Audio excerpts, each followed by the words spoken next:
Hello guys, welcome back again sa ating YouTube channel, no, The Action Man. Una sa lahat, may galab shoutout po sa lahat ng mga kakamping at sa mga hindi man mga kakamping. Kung interesado ka sa bidyong ito, patapusin mo na hanggang dulo at huwag nyo nang kalimutan na i-like at i-share ang ating video para malaman naman ng ilan sa ating mga kababayan na nagtutulog-tulugan sa katotohanan.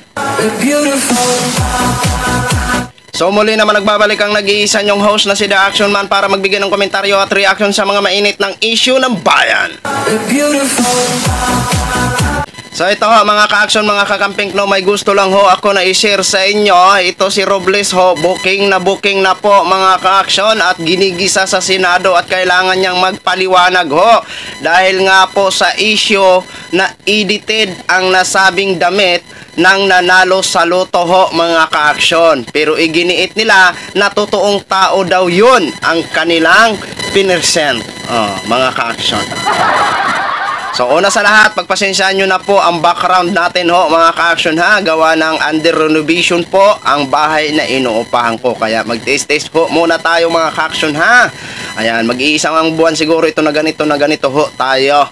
So ito po mga ka-action, no, para hindi ho tayo magtagal, panoorin na po natin ang nasabing balita. Controversial ito ngayon sa social media. Edited daw ito. Yes, Your Honor. Edited. Bakit kailangan i-edit? We have to protect the identity of the winner. Meron po nagreklamo sa amin one time, we covered the face, yung damit naman po ay nakilala.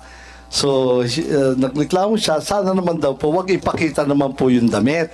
So, yan po ang reason niyan, and I agree, it's a very poor editing, pero the objective is to conceal the clothing na ma-identify sa kanya. So, ibig sabihin, so inamin nyo, inedit to, pinalitan yung clothing. Opo.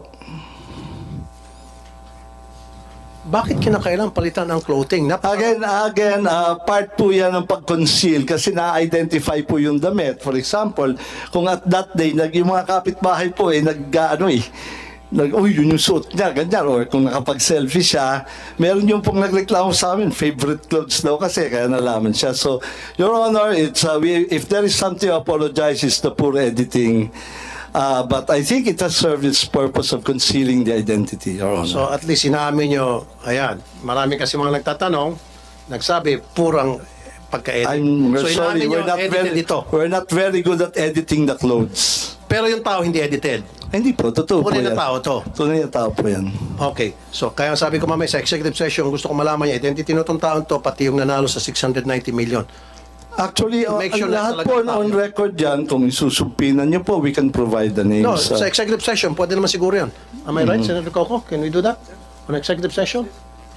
Yes, Mr. Chairman, let's make it a strictly executive session. Yes. Na, given on the part of the Senate, limitado yung mag-a-attend at saka identified natin. And then, of course, kami, liability na namin yung kami pang source ng leakage. So. Like I said, Mr. Robles, kasi nga po, may clamor na malaman yung katotohanan. Kasi marami sa mga mananay nagsasabi, yung nanalo ng 690 million, hindi raw yung legit na mananaya, kundi galing doon sa tropa niya. I'm sorry, I'm gonna repeat this again. Yung pong kumakalat na balita, galing doon sa tropa niyo, nag-invest ng 30 million para makuha nga itong 690 million.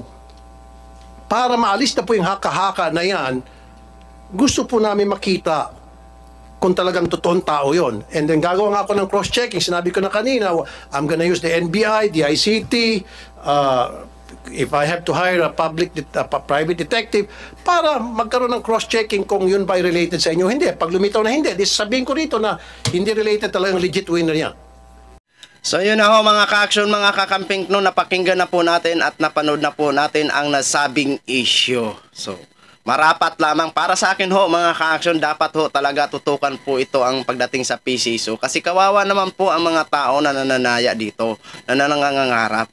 Tapos kung malaki na ang pera, malaki na ang mapanalunan ho mga ka-action, may mga tendency na pwede ho sila magpalabas na may nanalo na. Yung pala, walang nanalo. Yung pala ay mga kalukuhan lang. Diba?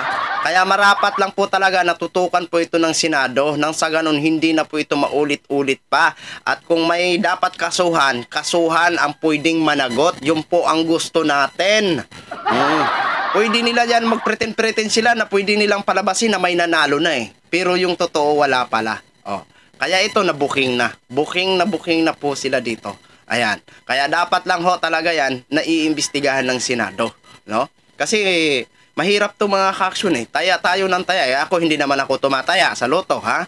Pero ang iilan sa ating mga kababayan na may mga iilan sa ating mga kababayan na kahit kapos na sa budget is tumataya pa rin. Dahil nga po, nangangarap sila na baka bukas swertihin sila, manalo sila ng mga 20,000 kasi pwede naman manalo ng 20,000 to 25,000, no?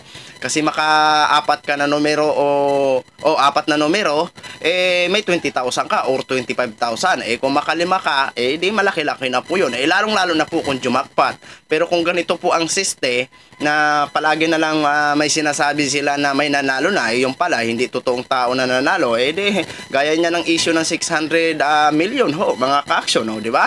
O ngayon nalaman na ng taong bayan. Kaya dapat marapat po talaga na imbestigahan po ito at ipakulong ang sino man na gumagawa ng kalukuhan na ito, no?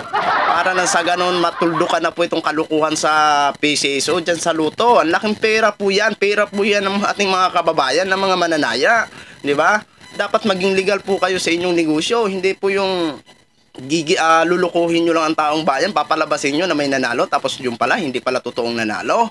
'Di ba? Saan napunta ang pera? Sino maghahati-hati kung sakali, ha? Ito ay nagtatanong lang. Ha?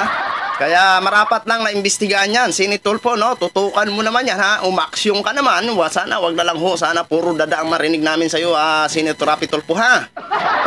So, yun lang muna ang balita, mga guys, na isi-share ko sa inyo. Maraming salamat po sa ating mga viewers, Luzon, Visayas, at Mindanao, all over the world. Ako po ang inyong lingkod, si The Action Man. Good morning, everyone. Beautiful.